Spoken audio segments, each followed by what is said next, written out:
Hey everyone, Fujosevich here. Welcome to part 2 of my review of the Journey to UnGoro cards.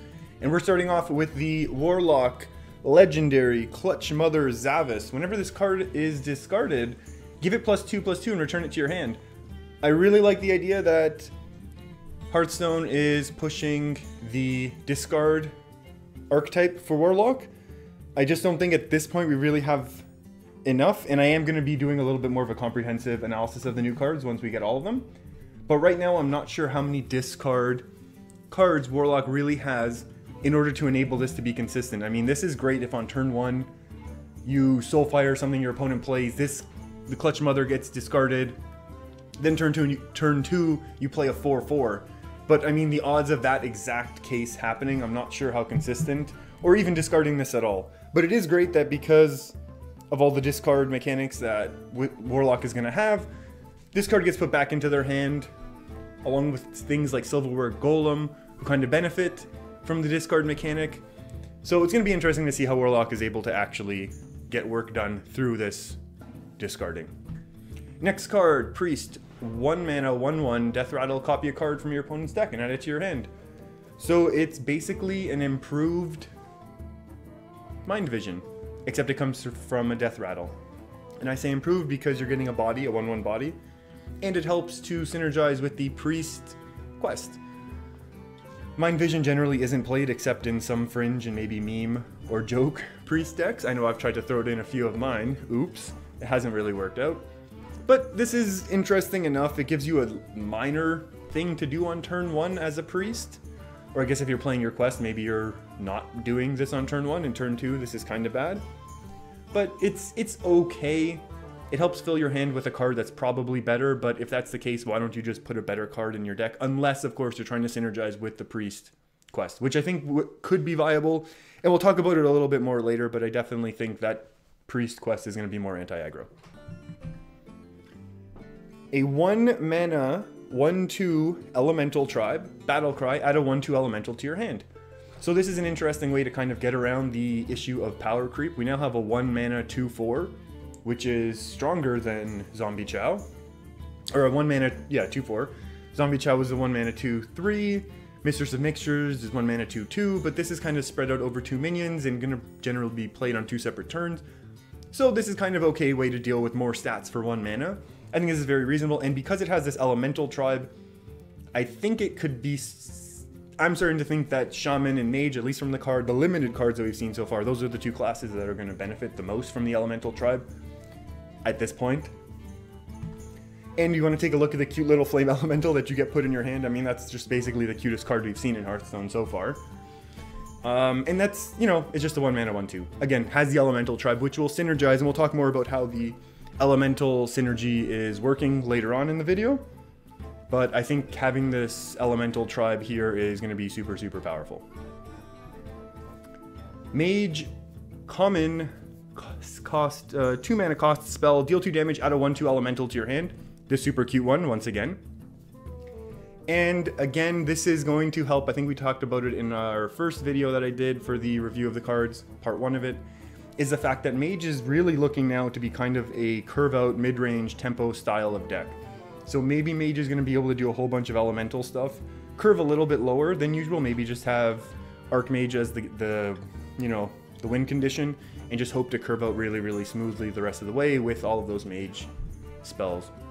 This is kind of cool. It adds an elemental to your hand, which is going to be useful, as we're going to see some more of these elemental tribe synergies. Gentle Megasaur. I don't remember this guy being an UnGoro, but that's cool. 4 mana 5/4 is not great in terms of base stats, but it has Battlecry adapt your Murlocs. I'm assuming that means your Murlocs in play, not in your hand or in your deck. And you might be thinking, why the heck does this card exist? Why is it an epic? Well, there is a Murloc quest that we're going to talk about actually at the very end of the video. And we'll talk about maybe this has some synergies, but at 4 mana, you're not going to be able to play too many other Murlocs, I don't think, who will benefit too much from this on the same turn. I don't know that this is going to be... It's interesting how Blizzard is pushing this Murloc thing, and it's spoilers, it's on Shaman. It's part of the Shaman quest, but that's okay. It'll be interesting to see how it works out, to be honest with you. I don't see this being something I'm going to run out and craft. If I get some, I'm not going to say I disenchant, because I don't disenchant basically until things rotate out usually. But I don't know that this is going to be all that viable right now. It's a beast, so maybe it has some sort of beast synergy. But because it's going to be mostly, I'm expecting right now from the cards we've seen geared towards Shaman, I'm not sure how great this card's going to be. And now this one's a little bit more interesting. 2 mana, 2/2, Paladin, common, Battlecry, discover a secret. A Murloc as well, which could have some interesting synergies. Maybe we could, you know, we're going to see later in the video some Shaman Murloc stuff going on. Maybe we'll see some more Paladin Murloc things going on as well. Discovering a secret, unless the new secret for Paladin is really, really great this expansion. I'm not sure how powerful this is going to be, except once again, as I already mentioned with the Mage spell, Flame Geyser, or Geyser, depending how you pronounce that word. It could act, this, you know, discovering a secret, it's going to be a 1 mana card. It can help you smooth out your curve in later turns, assuming there's only a small pool of the secret, so maybe this is viable, but the Paladin secrets aren't generally that powerful individually. That's why Mysterious Challenger was so strong, because you had a whole bunch, and at the time one of them was Avenging Wrath. Next card we're looking at, super kind of powerful, 8 mana, legendary, Shaman, Kalamos, Primal Lord. So 8 mana, 7/7 stats is probably not good. You want at least 8 mana, 8/8. But that's okay. It has Elemental Tribes, so we like it already. Because at this point, we're kind of digging all the Elemental Tribes that we've seen so far. And if you played an Elemental last turn, cast an Elemental Invocation. So you think, well, what are those? And there's 4 of them. And I can't show them all on the screen at the same time because I forgot to set it up like that. But let's go through them quickly. Invocation of Air. So you have the option of either dealing 3 damage to all enemy minions, filling your board with 1/1 elementals, Elemental Tribe, dealing 6 to enemy hero, or restoring 12 to your hero. Now I love this because it is going to be, it looks like, cast an elemental invocation that you get to choose what you want to do this turn with this big legendary, which I think is such a great mechanic that it looks like Hearthstone is starting to push more. I feel like, you know, you're given the choice here of what you want to do. Do you want to try and clear your enemy's boards, or your opponent's board? Maybe your opponent's played a bunch of AoE against you in the recent turn, so you just want to fill your board with 1/1s, kind of like an Onyxia. You know, maybe you want to set up for a 2-turn lethal, maybe you have Lightning Bolts in your hand, Jade Lightnings, you want to just push a little face damage now, get some more face damage in next turn, try and win like that. Or maybe, you know, you go, hey, we need to heal, we need to stall the game out a little bit longer. So I love the fact that this card is flexible. I love the fact that you're going to have the ability to choose what's going to happen, which is one of those things that I think is really good for Hearthstone, because then it lets people feel a little bit better about their wins and be able to kind of like assess their losses and see where they may have gone wrong and made the wrong choices, or where they could make more optimal choices in the future playing this sort of card. So I think this is really, really good. The choices that you have, AoE, filling your board, dealing face damage and healing, are all relatively strong choices depending on the game situation. Flexibility is great. I love that card. Elemental Tribe, bonus points. We're going to have a lot more elemental stuff to talk about. And speaking of one of these cool elemental cards to talk about is Rook. And I don't remember this guy being in UnGoro, but that's okay. I don't remember most of these cards being in UnGoro, to be honest with you. 9 mana, 5/5 taunt. Not good stats at all, but Battlecry, gain +5 health for each elemental you played last turn. You played two elementals the turn before Rook. Guess what? This is going to be a 5/15 taunt. That's pretty strong. You know, obviously we can just do math and continue to go up. But I mean, generally you'll probably be able to play 2, at least be able to play 1. So you're getting a 9 mana, 5/10.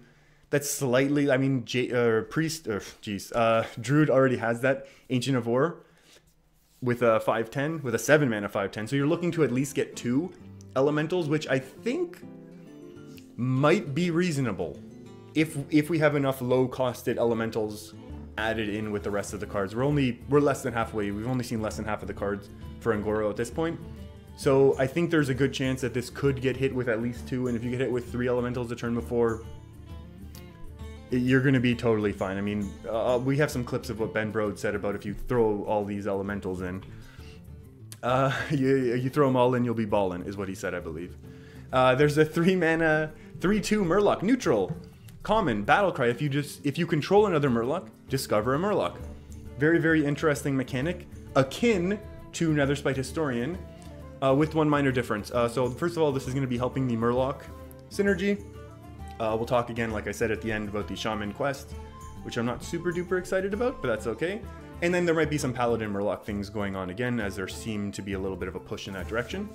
But this is slightly different because Nether's Plate Historian for Dragon was simply if you control a dragon, discover a dragon. This is if you control a Murloc, discover a Murloc. With sometimes Murlocs it might be easier because there are lots of low-costed Murlocs, so this might be a little bit easier to synergize on turn 4 or 5.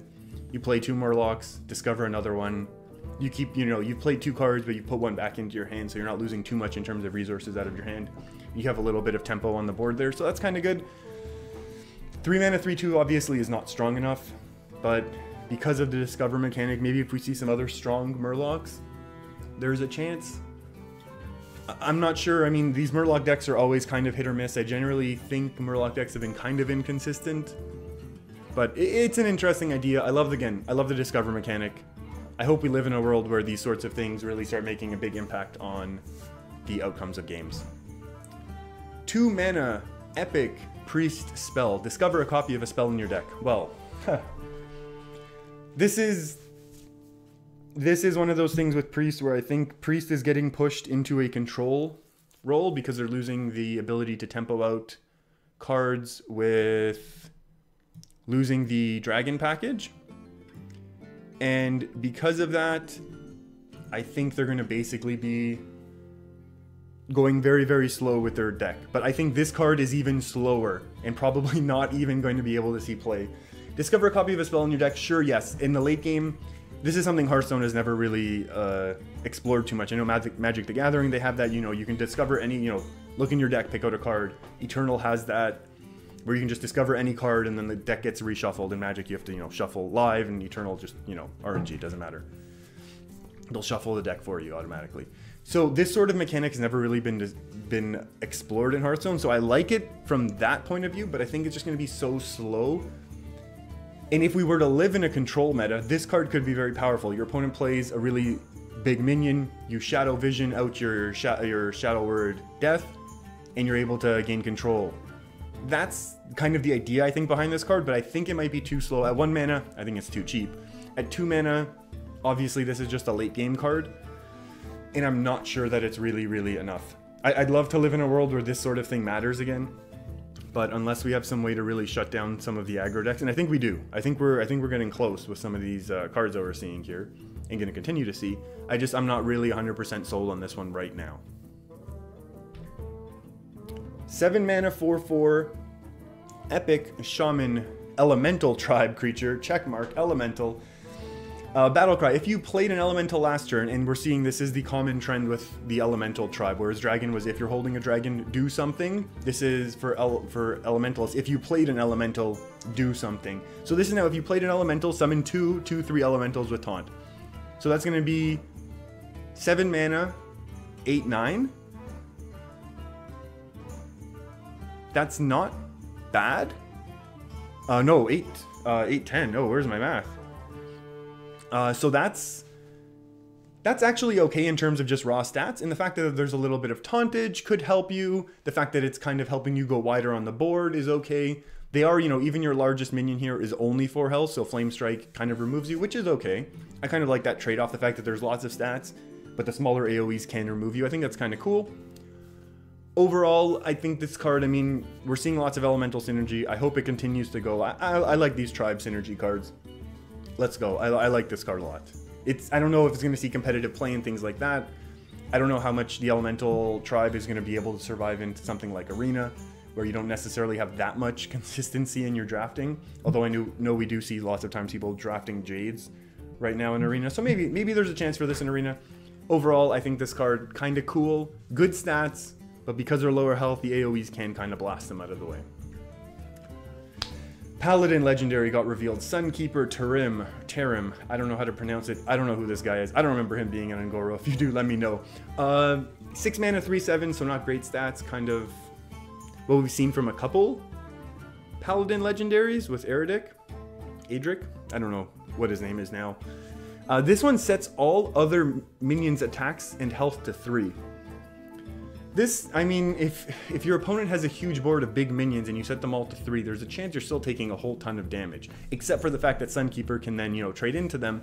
However, we have the issue of, you know, if your opponent just removes the Sunkeeper, they can still punch in a whole bunch of face damage. This also has some potential for synergy with your Silver Knight recruits, your just little 1/1s that you're pumping out as Paladin. You can set them to 3/3, kind of give yourself a little bit of a mini buff, mini bloodlust for one turn. I don't know how this is going to play out. Paladin needs early game help in order to get to the point where this becomes relevant, I think. And until they get to that point, this card really isn't doing too much for me. I love Paladin. I love Murloc Paladin.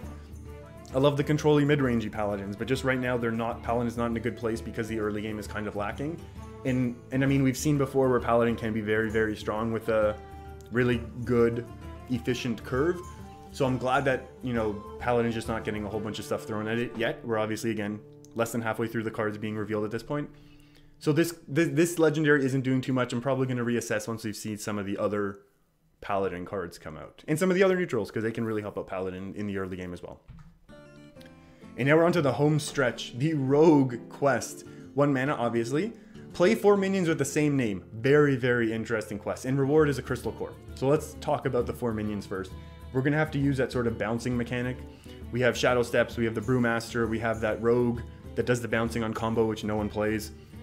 We have Kidnapper, and so there's a few options that we have actually as Rogue in order to bounce cards back to our hand. So generally you'd probably want to pick something low costed. Swashbuckler is coming to mind. You throw out the 1 mana, 1/1, you get some sort of card from your opponent, you Shadow Step it. Next turn you play it for 0, then you Youthful Brewmaster. There, boom, you've already played 2. Again, this is, you know, this idea that I have, this, you know, this train of thought in my head, obviously going to be kind of inconsistent. So I'm really interested to see if we get a couple more bounce back mechanics that are viable for Rogue.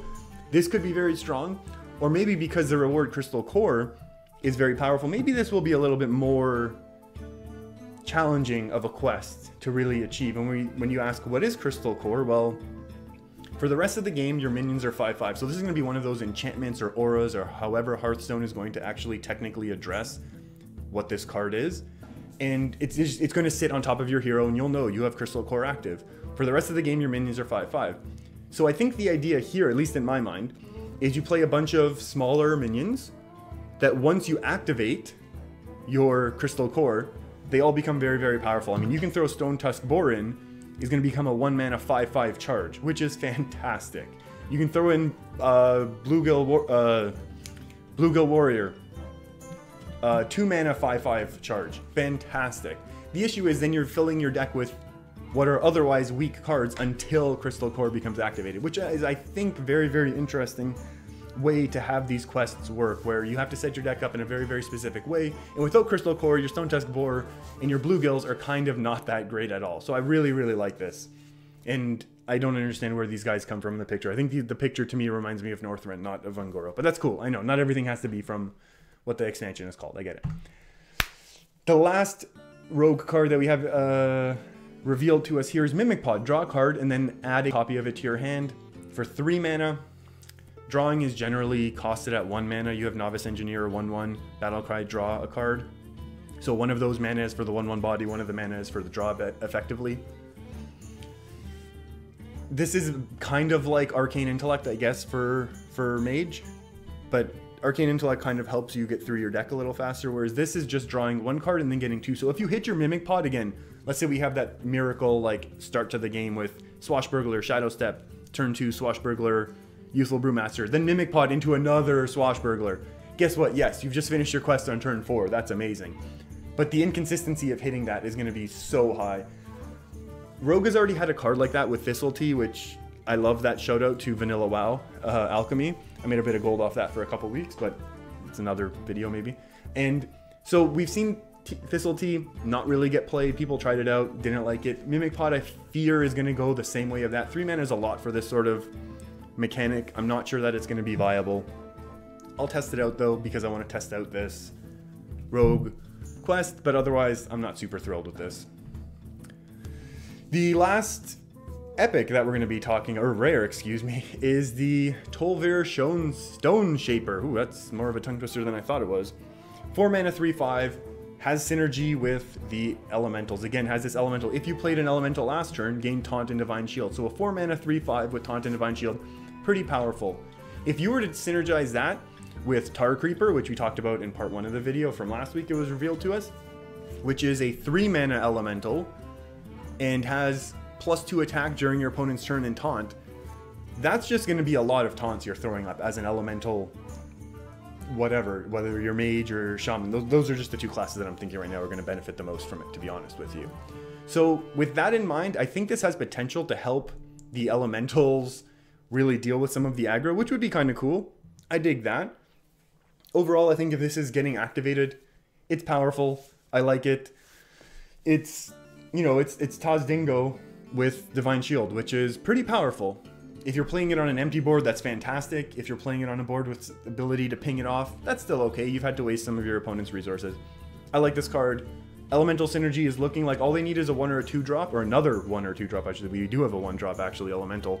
They get a 2 drop, Elementals, you're good to go, I think, at this point. Okay, last quest. I left it at the end, not only because it worked for alphabetical order, but because Shaman quest, Unite the Murlocs. Cool. Summon 10 Murlocs. Cool, that's kind of reasonable. There's lots of Murlocs available to us. Some are getting rotated out, but we can live with that because we're going to get a whole bunch more. Reward Megafin.